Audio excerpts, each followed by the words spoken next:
क्या आपके घर के दीवारों पर भी विविध प्रकार के तस्वीरें हैं? फिर वो चाहे आपके परिवार के लोगों की हो या आपके इष्ट देवताओं की या फिर अन्य किसी पशु की क्यों ना हो। ऐसे में वास्तु के अनुसार इन तस्वीरों का सही चुनाव और सही दिशा में होना बेहद ही जरूरी है। नहीं तो घर में सदैव परेशानियां, पैसों की तंगी या बीमारियां बनी रहती है। इसलिए इस वीडियो को पूरा जरूर देखें।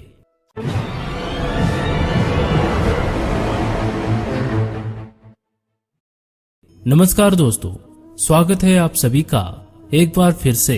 दोस्तों, ये तो हम सब मानते हैं कि जितनी सकारात्मक ऊर्जा हमारे आसपास होती है उतना ही हमारा मन शांत और मक्कम रहता है। इसलिए वास्तुशास्त्र में सदैव ऐसी वस्तुओं का वर्णन किया जाता है जिससे आपके जीवन में उन वस्तुओं का प्रभाव सकारात्मक ही रहे।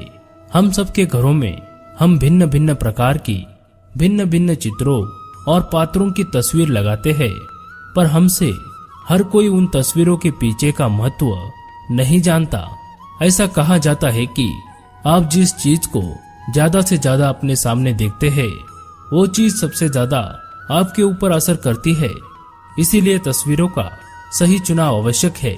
हमारे पौराणिक कथाओं के अनुसार एक बार की बात है जब भगवान श्री कृष्ण की द्वारिका में उनके मित्र पधारे थे। उन्होंने भगवान श्री कृष्ण जी से पूछा कि घर में कौन कौन सी तस्वीरें लगानी चाहिए। तब भगवान श्री कृष्ण ने उन्हें हर एक चित्र का भाव और महत्व बताते हुए कुछ बातें बताई थी, जिनका उल्लेख विष्णु पुराण में भी देखने को मिलता है। तो आज हम जानते हैं कि ऐसे कौन से चित्र है जो हम घर में लगा सकते हैं और ऐसे कौन से चित्र है जिनका प्रयोग हमें नहीं करना चाहिए। पर इन बातों को जानने से पहले अगर चैनल पर नए हैं तो चैनल को सब्सक्राइब जरूर करें। साथ ही इस वीडियो को लाइक करना ना भूलें, क्योंकि बाद में आप इसे लाइक करना भूल जाते हैं।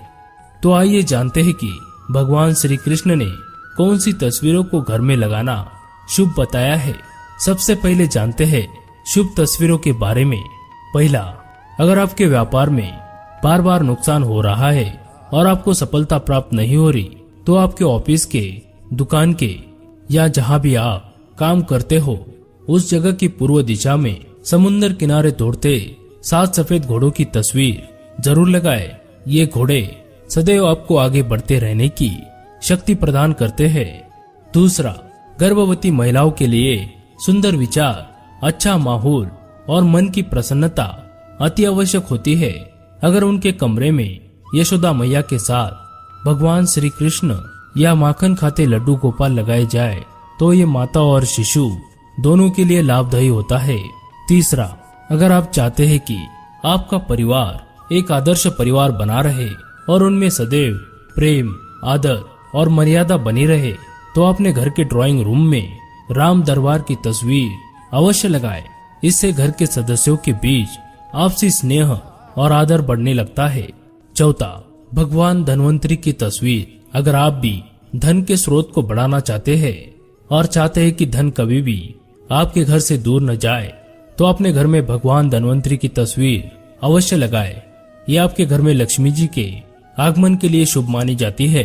पांचवा, अगर आपका मन सदैव ही विचलित रहता है या किसी भी कार्य में नहीं लग रहा, तो आप रसोई घर में खिले फूलों के गुलदस्ते की तस्वीर लगा सकते हैं।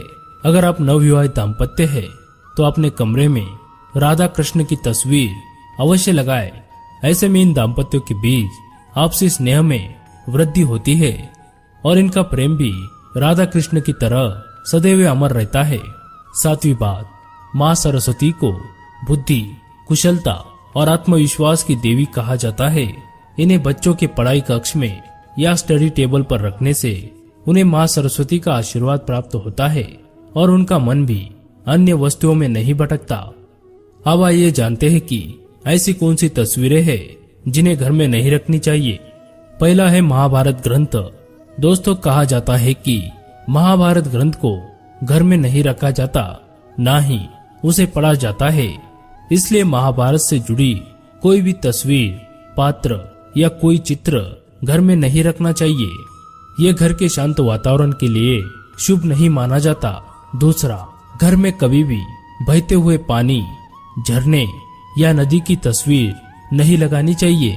कहते हैं कि बहते हुए जल की तस्वीर नहीं रखनी चाहिए, इससे धन भी जल की तरह घर से बहने लगता है। बहता हुआ जल धन को घर में कभी भी टिकने नहीं देता। तीसरी बात, घर में किसी भी रोते हुए व्यक्ति, शिशु या महिला की तस्वीर नहीं लगानी चाहिए, इससे घर का माहौल शोक से भरपूर प्रतीत होता है। और सबसे आखिरी में माँ लक्ष्मी की तस्वीर। वैसे तो हम सभी के घरों में माँ लक्ष्मी की तस्वीर होती है, किंतु कभी भी माता लक्ष्मी जी की खड़ी हुई तस्वीर घर में नहीं लगानी चाहिए। कहते हैं कि माता लक्ष्मी चंचल स्वभाव की है, सदैव घर में उनका वास रहे, इसीलिए जिस तस्वीर में माता लक्ष्मी कमल पर विराजमान हो उसे ही घर में लगाना चाहिए। इससे धन और वैभव सदैव आपके घर में टिका रहता है। तो दोस्तों, ये थी वो बातें जो तस्वीरों का चुनाव करते समय आपको ध्यान में रखनी चाहिए। उम्मीद करता हूँ कि हमारी जानकारी आपको पसंद आई होगी। अगर पसंद आए तो वीडियो को लाइक करें, कमेंट बॉक्स में जय श्री कृष्ण अवश्य लिखें, साथ ही चैनल को सब्सक्राइब करें। धन्यवाद दोस्तों।